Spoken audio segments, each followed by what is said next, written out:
My sister had undermined me, so my family and fiancé had excommunicated me. I'm at a loss on what to do in this situation. Therefore, I could need some advice. My fiancé proposed to me when I was 21 years old. He was the source of all my happiness. Since preschool, we have been friends, and our families are quite close. Every day, he would join us for supper, and vice versa. He doesn't have any siblings, which is significant because he was also quite close to my two elder sisters. Together, we grew up. I don't believe our parents stopped rejoicing for weeks after we started dating. He greatly assisted me in managing my anxiety, and even in the face of my mother's criticism and threats of divorce, when I put on a little weight, he rebuked her and told her he loved me for who I was, not what I looked like. We had barely been engaged for 6 months prior to the event, despite his claims that I was the most beautiful girl in the whole world. Let's name her Nikki, my middle oldest sister, who was a really frigid person. She was never affectionate. She confided in my fiancé exclusively, stating that she considered him as a brother and that he had supported her during many of her difficult periods, including her battles with drug addiction and violating the law. I was never in agreement with her. Although I didn't like her as a person, I loved her terribly since she was my sister. We had never gone out together before, and she felt horrible for being so far away from me, so she suddenly said she wanted to take me clubbing. I accepted, and we went out that evening. Although I wasn't the kind to go clubbing, after a few drinks I relaxed a bit and started enjoying myself. All went well with the night, until Nikki saw a guy across the room who she insisted she would want to climb like a tree. She approached him, and a few minutes later, she returned with a bitter look on her face. She never responded when I inquired what was wrong. I didn't want her night to end, so I continued pushing. She went on to tell me that the guy wanted mine, not her number. I informed her that he was a loser, and that many other males would give anything to be in her company, but she didn't move. She informed me that after using the toilet, we would part ways. I waited for an additional hour, while indulging in several mixed drinks. That's when I started to feel lightheaded and dizzy. Since I was certain Nikki had left, I assumed I would just have it at home. However, Nikki ran into a friend of mine on the way out, who she had dated briefly. I told him I was taking a cab when he inquired if I needed help getting into my car. He offered we may split one as he was about to depart. I nodded to him, and we left the club together. Getting into the first taxi that we came to, I felt my vertigo becoming worse as I searched my handbag for my phone. I blacked out, don't recall what occurred next, and woke up the following morning with my head banging on a hard sofa. My phone was on the glass table in front of me when I discovered, when I woke up, that I was in Nikki's friend's house, but the battery was dead. He offered me water and some tablets when he saw I was awake, saying I had passed out in the taxi and he couldn't remember my parents' location. So he simply picked me up and brought me back here, where he placed me down on the couch. I informed him that my fiancé would be concerned, and I had to get home. After he got a cab, I walked out. My mother, father, fiancé, Nikki, and his parents were all standing in the living room as I got to my parents' house. My fiancé inquired how I could do this to him as soon as I opened my lips, despite my initial belief that they were concerned about me. He continued yelling at me about how I had cheated on him, even after I attempted to clarify that my phone was dead. I couldn't understand. How come he would think that? I began to relate what had happened that night, but I kept getting interrupted. After that, Nikki said, "I'm lying," and questioned how I could be so callous to a man who has supported me through good times and bad.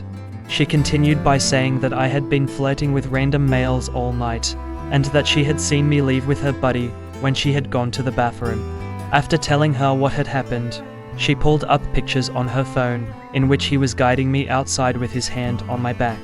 Yes, the picture did look awful, and I was so inebriated that I had no idea his hand was even on my back. Both his mother and mine were sobbing, and my fiancé was yelling non-stop. Subsequently, I requested Nikki to contact her buddy, who verified that nothing had occurred. However, when speaking with him, he presented an entirely different account. He said that after I pleaded with him to take me back to his, we had many nights of sleep together. I knew Nikki had planned the entire affair to make me appear awful, so I went crimson, started weeping, and yelled at her. I asked my fiancé to see the light, but all he did was shake his head and walk away. My mother gave me a smack across the face and instructed me to leave once everyone had left.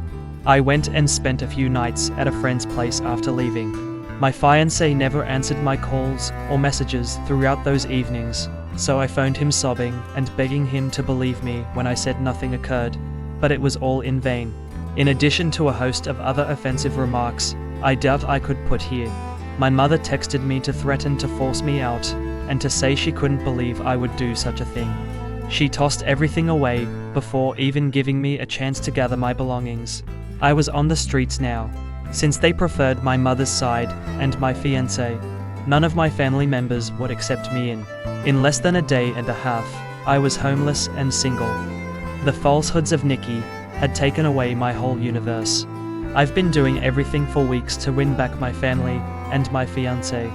The breaking point for me, though, was when Christmas arrived and I went to my mother's house to make amends.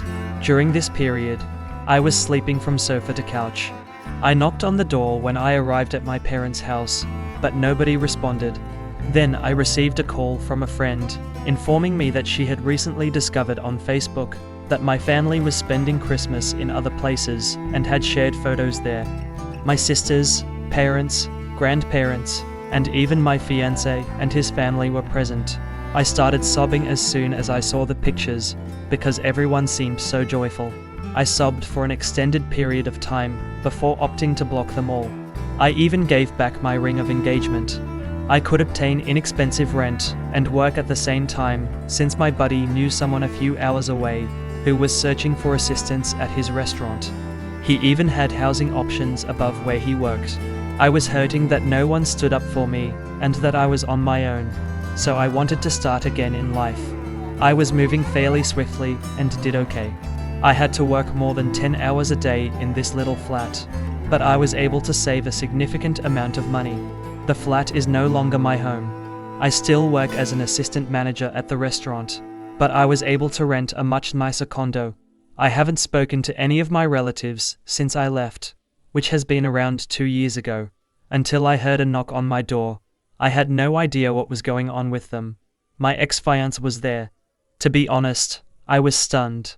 I wanted to leap into his arms, since all these emotions were flooding back, but I tried to slam the door in his face instead after remembering how painful it had been. However, he interrupted and offered to give me an explanation. According to him, Nikki got married and later admitted that she had lied to her spouse because she had fallen in love and understood how bad her actions had been. He informed me that his acquaintance had instructed him how to find me when I inquired. My whole family has been attempting to contact me and wants to come see me. I informed him that I needed more time to decide if I truly wanted him in my life. I've been a disaster ever since he went. I have no idea what to do. Nikki could run away from me, and I would never forgive her. Unsure of it. It's difficult though, since I felt that my other family and fiancé abandoned me too soon, without giving me an opportunity to present my case, even if they were unaware that she was lying. I'm not sure if I ought to pardon them. Any guidance would be really beneficial. My sister had undermined me, so my family and fiancé had excommunicated me. Part 2. When I last talked to you all, my fiancé had just returned from a 2-year hiatus, stating he wanted to reunite with me because my sister had set me up to appear unfaithful. I do have an update for you though. I never did get back to my ex then. Eventually, I don't know what to do, but I think he texted my parents to ask to meet up, so I gave them my phone number. I never responded, and although I had intended to set up a Zoom meeting, I was spared the trouble when they also showed up to my door. That is, my dad did. He insisted on wiping the vomit I ended up with when I answered the door and found him standing there. After we sat down, I started crying. My father had been wearing the same fragrance for a long time, so when I smelled it, it just brought up all these memories. My emotions were all over the place. I pushed him away and asked him what he was doing there when he tried to hug me. He continued by explaining that he is divorcing my mother. He claimed to have pleaded with my mother to contact me as soon as I left, but she turned him down, telling him I was being a baby and that I should handle things on my own moving forward if I chose to leave them after doing such a terrible deed. How long did it take them to realize I was gone? I questioned him. He stated that after New Year's Eve, they returned home and intended to invite me over for a conversation. At that point, they contacted my buddy, who informed them that I had departed and that she was unsure of my whereabouts. I questioned him about why they dismissed me so quickly and why he didn't hear my side of the tale. He just burst into tears. He expressed that he never intended for things to spiral out of control and that his greatest dream is to be able to take everything back. I mentioned that they didn't discard Nikki when they discovered she was abusing drugs and had dropped out of high school. Rather, we all took a vacation so she could concentrate on things other than drugs. During that trip, she developed an alcohol addiction, and every time they repeatedly stood up for her. He stated he didn't know my mother was going to throw me out. He assumed it would only be for a few days. However, they made the last-minute decision to celebrate Christmas out of state. When they returned, my mother assured him that I would be let to return home. I claimed that she had thrown away everything I had, but he insisted that nothing had been removed, and she had lied. When I asked him what had become of Nikki, he said that he didn't want anything to do with her, and that she was dead. However, my mother has been sobbing to him, pleading with him to pardon Nikki since she is ill, and they can't lose two daughters at once. He has been pressuring my ex to find me, and he has blocked both my mother and Nikki.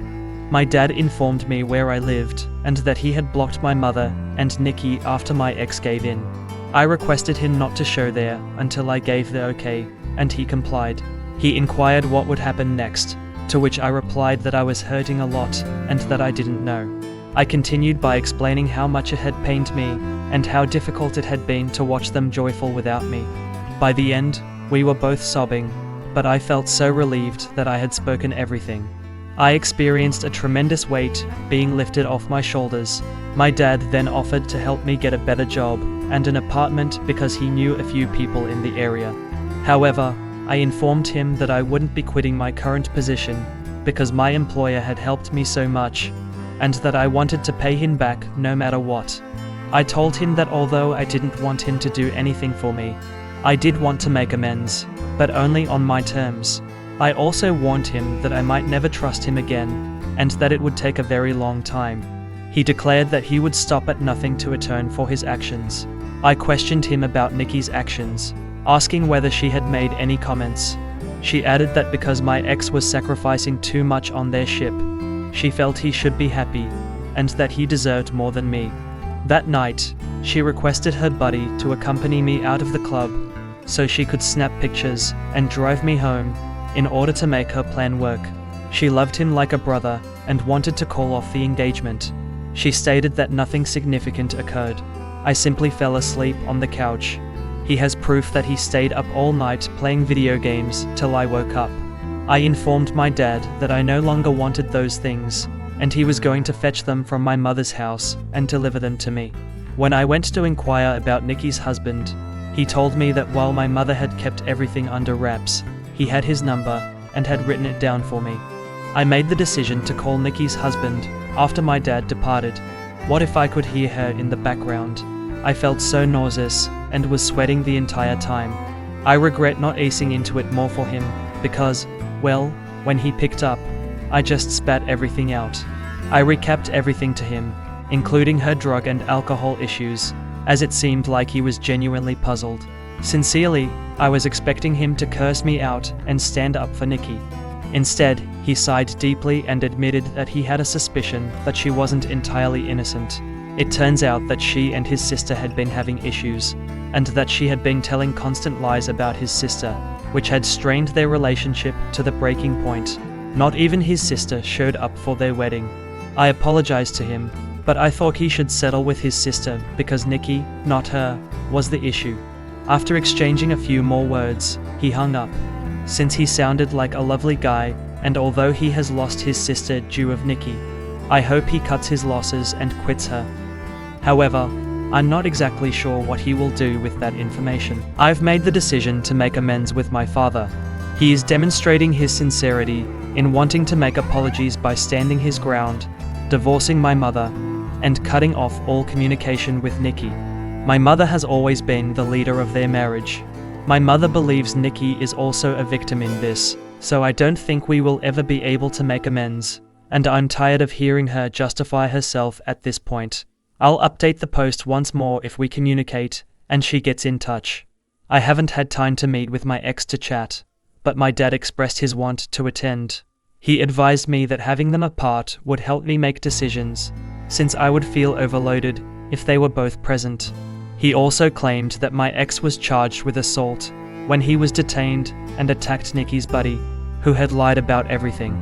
However, the charges were eventually dismissed. When I get time to talk to my ex, I will update the post once more.